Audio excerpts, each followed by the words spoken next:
the Indian Ocean. A vast stretch of blue that has silently carried the weight of the world's economy for centuries.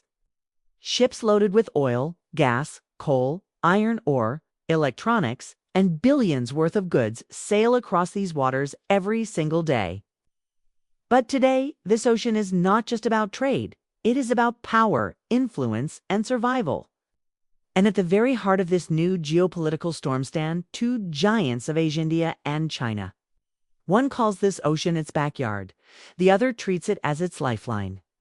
And now both are preparing for a confrontation that could change the balance of global power. Imagine this scene. Massive aircraft carriers cutting through the waves, destroyers flashing their radar, submarines lurking in the deep, and drones buzzing over the skies. This is not a Hollywood movie. It is the reality shaping in the Indian Ocean. India, with its centuries of maritime legacy, and China, with its relentless hunger for dominance, are slowly but surely drifting towards a possible naval showdown. But how did we reach here? What makes the Indian Ocean so important? And what could this rivalry mean for the future of the world? To understand this, let's first look at why the Indian Ocean matters so much. Every year, nearly 80% of the world's maritime oil trade passes through this ocean. Tankers loaded with crude oil sail from the Middle East through the Strait of Hormuz, cross the Arabian Sea, pass through the Strait of Malacca, and eventually feed the economies of East Asia, including China, Japan, and South Korea. The cables that carry the internet, the pipelines that fuel industries, and the ships that bring essential goods all converge here. Whoever dominates these waters holds the strings of global trade. For India, this is natural. It sits right at the center of the Indian Ocean, with a massive coastline stretching over 7,500 kilometers, dotted with powerful naval bases. For China, this is a matter of survival. Over 85% of its oil imports and nearly 60% of its trade flow through these waters. Any disruption, any blockade, and China's economy could face disaster. This is why Beijing has been aggressively expanding into the Indian Ocean. Over the last decade, China has built ports, bases, and alliances across the region. Gwadar in Pakistan, Hambantota in Sri Lanka, Kyoku in Myanmar, and even a military base in Djibouti.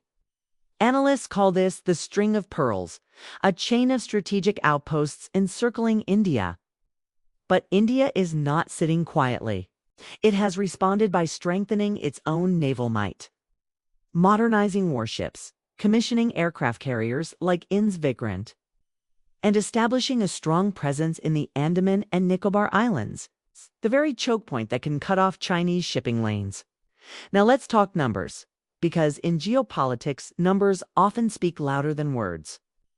The Indian Navy today operates over 150 ships and submarines, 2 aircraft carriers, and one of the most advanced fleets in Asia.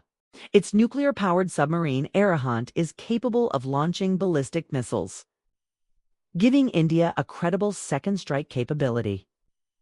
On the other side, China has built the world's largest navy in terms of numbers, boasting more than 360 warships, 2 operational aircraft carriers, and another one under construction. Its submarine fleet is nearly 3 times the size of India's, and its shipbuilding industry churns out new vessels at an astonishing pace. This sheer numerical advantage gives China confidence, but geography and alliances tilt the scales in India's favor. Because while China may have more ships, it is playing an away game.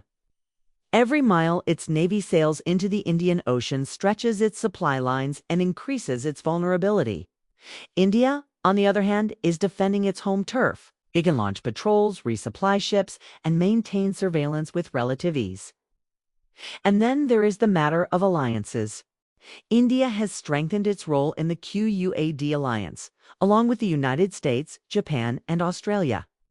Together, these nations conduct massive naval drills like Malabar, showcasing to the world that they are ready to counterbalance Chinese expansion. For Beijing, this is a nightmare scenario, a coalition of powerful democracies working together to restrict its influence. But this rivalry is not just about ships and submarines. It is about ideology, about vision, about who will define the future of Asia. China, under Xi Jinping, dreams of becoming the supreme global power by 2049, the centenary of its revolution. The Belt and Road Initiative, the militarization of the South China Sea, and now its presence in the Indian Ocean are all part of this grand strategy. India, under Prime Minister Narendra Modi, sees itself as the natural leader of the global South, a nation rising on the back of its economy, democracy, and military modernization. For Delhi, allowing China to dominate the Indian Ocean is not an option. Recent flashpoints make this rivalry even more dramatic. Reports of Chinese submarines spotted near the Andaman Islands, Indian warships shadowing Chinese destroyers near the Maldives, and increased aerial surveillance in the Arabian Sea all have raised alarm. In 2025 alone, media headlines screamed of multiple close encounters between Indian and Chinese vessels. While officials on both sides dismiss them as routine operations, the truth is clear.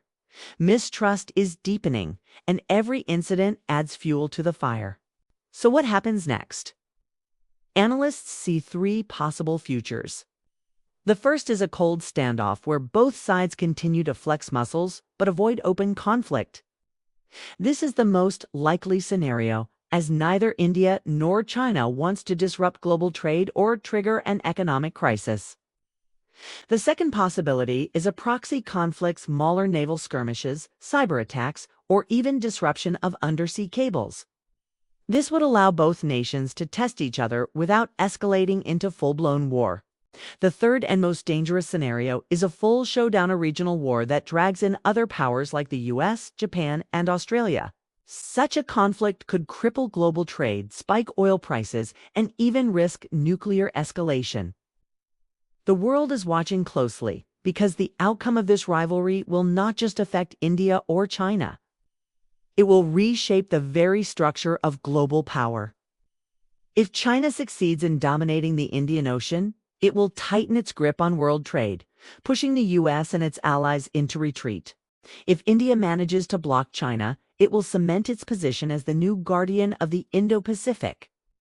But beyond strategy and power, there is also the human element. For the sailors on board those warships, for the families waiting at home, and for the millions whose livelihoods depend on safe seas, this rivalry is more than just geopolitics, is life and death. The Indian fisherman in Kerala, the oil tanker captain in the Gulf, the merchant ship crew heading to Singapore all depend on these waters staying safe. That is why the tension in the Indian Ocean is not a distant story. It is a reality that affects all of us, every single day. As we stand today, with Chinese warships expanding their reach and India reinforcing its defenses, one thing is clear: the Indian Ocean is no longer just an ocean. It is the chessboard of the 21st century. And the players, India and China, are making their moves carefully, strategically, and with high stakes. The waves may look calm on the surface, but beneath them lies a storm waiting to erupt. The question is not whether there will be a clash, but when and how far it will go. For India, this is about defending its sovereignty, securing its trade, and asserting its rightful place as a global power. For China, this is about ensuring its economic survival and pursuing its dream of dominance. And for the rest of the world, this is about the future of global order. Will it be free and open seas, or will it be domination by one power? As the ships sail, the radars scan, and the submarines dive deep, the world watches in anticipation. The Indian Ocean has become the new battleground of geopolitics, and its outcome will decide the future of Asia, and perhaps the future of the world itself. The storm is building. The question is simple, yet terrifying. When the showdown comes, who will rule the waves, India or China?